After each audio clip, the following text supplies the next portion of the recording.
lot of people think that you can easily move from point A to point B to point C with your cats and expect everything will go well indefinitely. So, you can take down the barrier between cats as soon as they stop hissing at each other and move on to the next step, expecting no further hissing. Not true. We took down the barrier between Pippa and the kittens only after we went through several steps.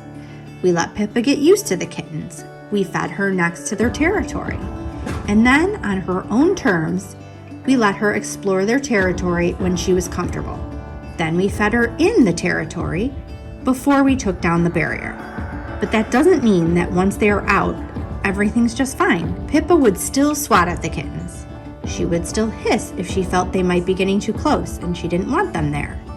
She would retreat if she felt she was losing control of the situation. Does this mean we put the barrier back up? No.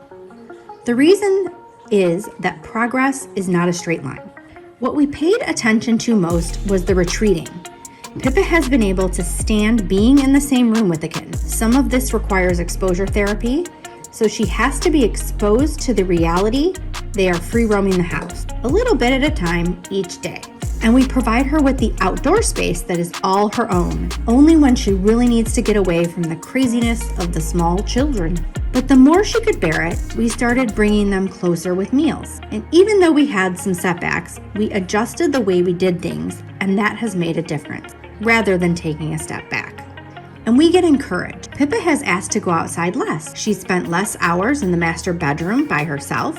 She enjoys her time on the windowsill, watching for birds while the kittens play, or they try and get close to her.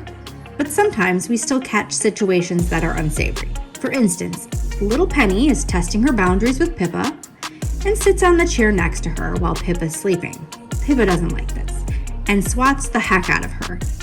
But once her dominance is established, she relaxes and she lays back down, leaving Penny there on the chair.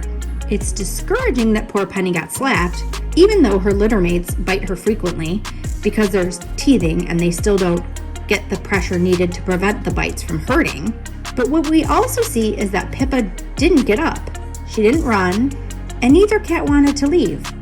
This is huge. All of this is progress.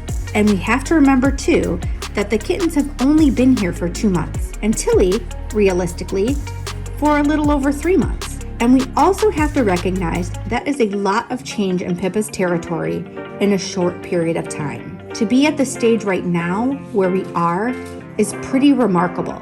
Even with Tilly's crazy hormones from pregnancy, nursing, and heat, there is a lot of hope that a peaceful home with multiple cats is definitely possible, which would really benefit Pippa's life as much as all of the pride. So I really am keeping my fingers crossed, and we're monitoring them each day. We post our cat stories regularly, so stay tuned for more videos and subscribe to join the pride. Scratch out some comments down below, use your mouse to share this video, and put your paws on that like button. We'll see you in the next video.